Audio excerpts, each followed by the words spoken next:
Hey guys, Emily here, your Harvest Market dietitian. I'm back in my kitchen today and we are going to be making some make-ahead breakfast burritos. I don't know about you guys, but breakfast is one of those things that I typically don't tend to take a lot of time wanting to cook. So I want something that's either really quick or already done for me. So today we'll be doing my make-ahead breakfast burritos that you can kind of make all in one big batch and then have for the rest of the week. So a lot of prep kind of on the front end, but then you're not gonna have to really do much the rest of the week. So what we're gonna do is start out by sauteing some vegetables that are gonna go into this. So everything is gonna be sauteed right here in this pan, including the eggs and our filling. So this is what we're doing now. We're making our filling. So I just have a little skillet over here preheating over about medium heat. I'm gonna be doing some onion in mine. Now I do wanna preface to say that everything in here is totally adaptable. So you can make it just the way you want. These are just some things that I had in my fridge and that I really like in my eggs. So we're gonna do some red onion. If you like onion, you can use red onion, you can use yellow onion, really any kind of onion you like works great. I do like to do some veggies in my filling. If you're not a fan, then just stick with your eggs and cheese. That's fine too. So we're just gonna do a nice fine mince on these. Again, I have my pan preheated. So we're gonna do a little bit of olive oil in the pan here just to get this nice and sauteed, tasting really yummy. We're building our filling here. So we hear that sizzle right away. That's exactly what we want. That means our pan is nice and hot for us. So we're gonna hit it with just a little bit of salt and pepper. Now, depending on what fillings you're using in this, it's really gonna kind of dictate what seasoning you're gonna do. So I feel like a lot of times you see breakfast burritos that are kind of like a Southwest style. So you can do maybe some cumin, coriander, smoked paprika, or even just some taco seasoning if you wanted to do something like that. But I'm gonna stick with more of just kind of like some classic flavors in this one. You certainly don't have to do Southwest style, but you sure can if you want to. So the next thing we're gonna add is just a little bit of diced up turkey bacon. So I like a little turkey bacon in mine. You can use regular bacon, you can cut up some sausage, or you can keep it meat-free, whatever you wanna do. So right in there, and that is uncooked turkey bacon, just diced. And we're just gonna kind of saute it up with our onion here in the pan. Beautiful, looking good, keeping that sizzle going. Now I'm gonna do some cherry tomatoes. So I love fresh tomatoes in my eggs.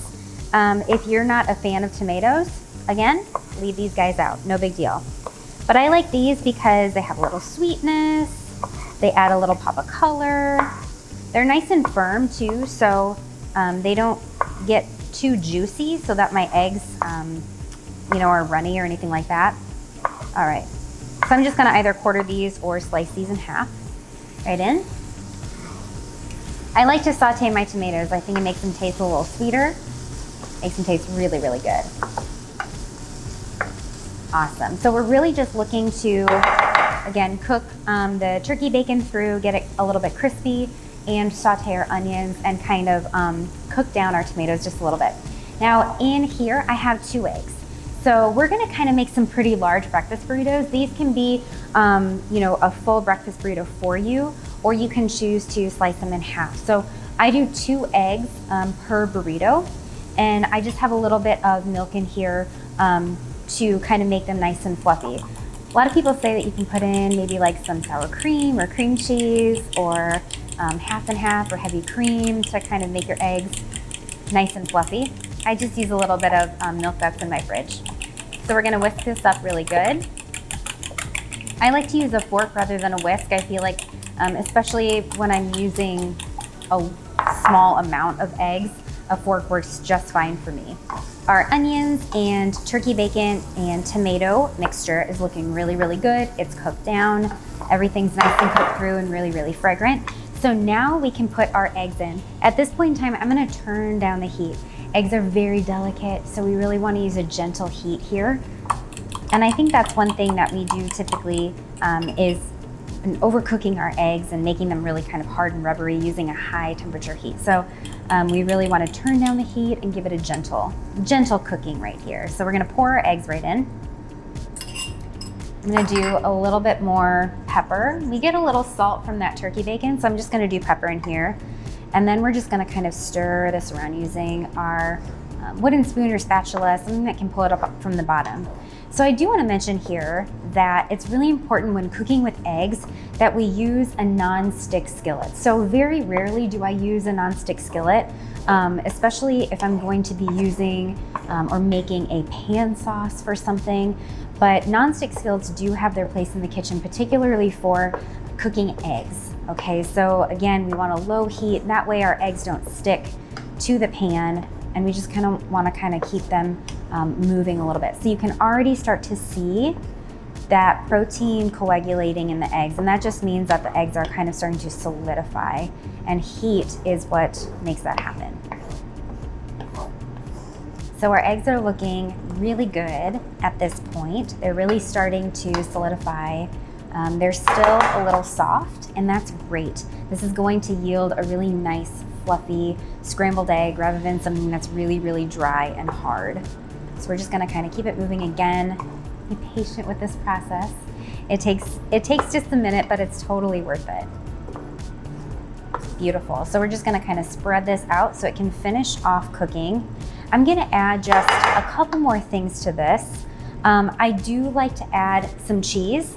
So I'm just using a Colby Jack cheese. Now, when it comes to cheese, you can use whatever you like, whatever you got. So you can do some Parmesan, you can do some feta, goat cheese, sharp cheddar, mozzarella, Swiss, whatever you like, whatever you have. I'm just gonna do a little bit of shredded here. I like something that melts nicely. This is gonna hold your filling together really well. Really just however much you like. If you like a lot, put a lot in there. Can't really mess this recipe up. That's a good thing about that. So, okay, this is important, folks. Once your eggs are pretty much cooked all the way through, getting to that point, we want to turn off the heat completely, because the eggs will continue to cook with the residual heat from the pan, and we don't want to overcook them. So we're just going to kind of toss the cheese around. It's going to start melting and get really, really beautiful. Lovely. So again, my heat is completely off at this point in time. One last thing I'm gonna do, I'm gonna fold in some arugula. So I like arugula. If you like spinach, if you like any other tender green, you can use that. I like this, it just gives me a little more vegetables. It gives me a little greenery in there. If you're not a fan of that, maybe you can add a little bit of green onion. Diced up green onion works really, really well. If you're not a fan of any of those, then just leave it out completely, no big deal. We're just gonna kind of toss this in, and it will start to wilt, again, with the heat of the pan. So we're just gonna kind of work all of this together. Lovely. So you see it's still really soft, but our eggs are completely cooked through right here. So we're actually gonna let this rest for a moment and cool down slightly, and then we're gonna get our stuff together to prep our burrito. Okay, so I have my tortilla ready here to fill, and I'm using one of the spinach ones. You can use a flour, whatever you have. And then a couple other things that I have for this. I have some parchment paper and a little bit of foil. And this is going to be how we wrap our burrito so that we can freeze it and take it out and microwave it when we're ready to go. So I have my burrito right here. We're gonna put our filling in. Now this is cooled slightly. Beautiful. We're just gonna kind of spread it out. So make a kind of a line sort of down the center. And we're just gonna fold this over, and then I'm just gonna tuck this in just like that. And I'm gonna kind of smush it out so that it kind of fills out the whole burrito here.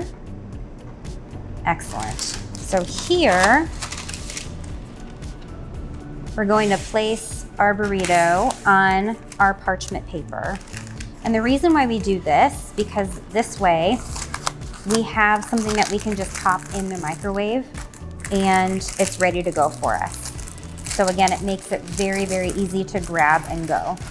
So we're gonna wrap it just like this. Now, at this point in time, we're going to refrigerate it until it's completely chilled through. So that's why it's important to let your filling cool completely. We don't want to go from hot to sticking it in the freezer right away. We want to do kind of a gradual chilling. So make sure that your filling is cool enough in your burrito so we can stick it in the fridge and it'll come to fridge temp pretty quickly. As you're prepping your burrito for freezing, at this point in time, you can portion out your pieces. So if you feel that a full burrito is too much, simply cut it in half and portion it out that way. So our burrito has been chilling. This is gonna take as long as maybe 30 minutes to an hour, depending on how cool your filling is when you fill your burrito. And so what we're gonna do now is we're gonna prep it for the freezer. So I have, again, my burrito in the parchment, which is how we put it in the fridge. And now we're gonna wrap it in foil. So this will keep it nice and frozen and chilled and easy to grab and store in your freezer. So we're just gonna go ahead and roll it like this. We're gonna fold in the sides and then roll it all the way up. And then from here, you can stick it right in your freezer. So you can make as many of these as you want to. Think about 2 eggs per burrito. So this is my frozen burrito. Once you're ready in the morning to have breakfast, simply unwrap it out of the package. And in the parchment, you're gonna microwave this about 3 to 5 minutes until it's heated through.